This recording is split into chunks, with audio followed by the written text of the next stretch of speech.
There's a great Ira Glass quote that I think about a lot. He said, "Nobody tells this to people who are beginners, and I wish someone had told me. All of us who do creative work, we get into it because we have good taste. But there is this gap. For the first couple of years, you make stuff and it's just not that good. It's trying to be good, it has potential, but it's not. But your taste, the thing that got you into the game, is still killer. And your taste is why your work disappoints you. A lot of people never get past this phase. They quit. Most people I know who do interesting creative work went through years of this. We know our work doesn't have this special thing that we want it to have. We all go through this. And if you are just starting out or if you are still in this phase, you gotta know it's normal. And the most important thing that you can do is a lot of work. Put yourself on a deadline so that every week you will finish one story. It's only by going through a volume of work that you will close that gap and your work will be as good as your ambitions. And I took longer to figure out how to do this than anyone I've ever met. It's going to take a while. It's normal to take a while. You just got to fight your way through. Now, in this quote, Ira Glass is talking about creative work like writing or painting or singing or radio show hosting. But I think the same thing applies to you in your work too. And you may not be trying to craft the perfect song or write a beautiful poem. You're doing things like trying to get shit done efficiently and effectively every day. You're trying to make great decisions with insufficient information at work. You're trying to do excellent analysis and find the hidden insight that others have missed. You're trying to be effective in meetings and build relationships and persuade that tricky colleague to get on your side. Or you're trying to be a great leader and create inherent motivation and inspiration in your team so that they want to go above and beyond. And in all of these areas, you have really good taste. You know what good looks like. You know what great looks like. And you want everything you do to meet that bar. And when something you do doesn't meet that bar, you feel an almost physical twinge of pain inside you. I am this way too. I can't tell you how many times I've gotten off a client call or published a newsletter or published a video and said, "Ugh, I should have said it this way. Why didn't I think of that? I'm such an idiot." Now, normally, when you feel this almost physical twinge of pain, you think that something has gone wrong. You think that something is wrong with you. And so you take a pause from working to beat yourself up.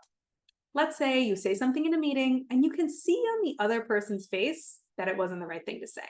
It just didn't land with them. Maybe it confused them, or maybe it even upset them. And you think, "Oh my God, that should not have happened."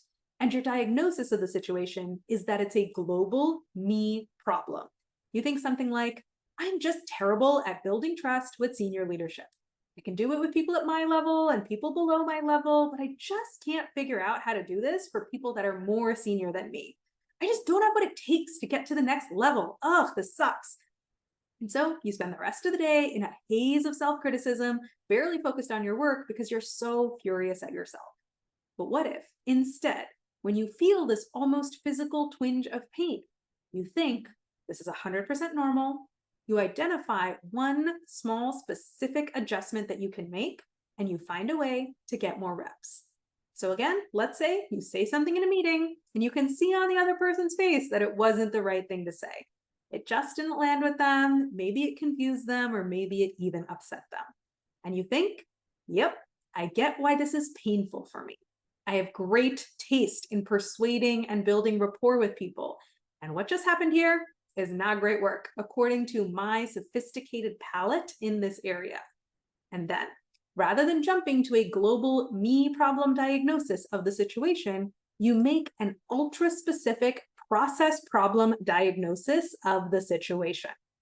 For example, you could think something like, "I think what just happened here is I gave them too many ideas at once. That confused them, and they interpreted it as me talking at them rather than listening to them and reassuring them. Okay, next time, let me try giving one idea, pausing to hear their response, and then seeing whether to give the next idea or whether to just keep talking about the first one." And then you go get reps and try out this micro adjustment in other meetings and other interactions as quickly as possible.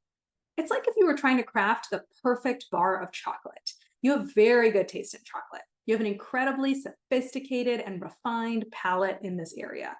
And you make a bar of chocolate that doesn't quite meet the mark. And other people might say it's totally fine.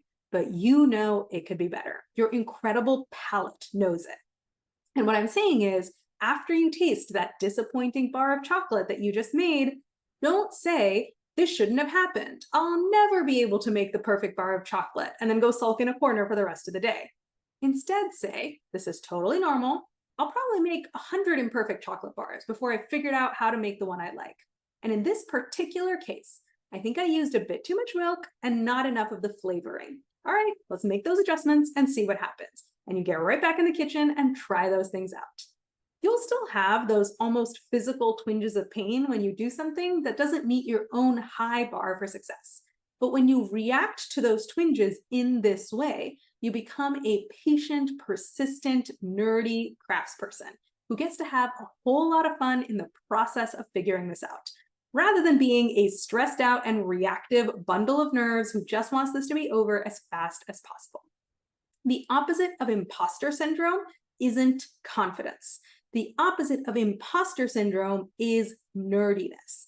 Imposter syndrome says, I'm not good enough. Confidence says, I'm amazing. Nerdiness says, I'm not thinking about me at all. I'm just nerding out about the problem and having the time of my life. And nerding out about the problem and having the time of your life is exactly what flow looks like. My entire coaching program is focused on getting you out of stress and back into flow as quickly and efficiently as possible. I have 10 specific techniques that I use to do this. We're not starting from scratch every time. We're not wandering around in the wilderness trying to figure out how to find flow again. We have a menu of 10 specific things that we can try, and we just deploy them one after the other until we find the one that works for this situation. In this newsletter, I use technique number 10 to learn all the techniques and get expert one-on-one support in applying them to yourself so that you get the reps and gain mastery of this out of stress, back into flow toolkit. Join my coaching program. You can learn all about how my program works at the link above, and then come talk to me. Let's define exactly what you want to work on and talk through which option might be the best for you. The link to book a free consult call is above.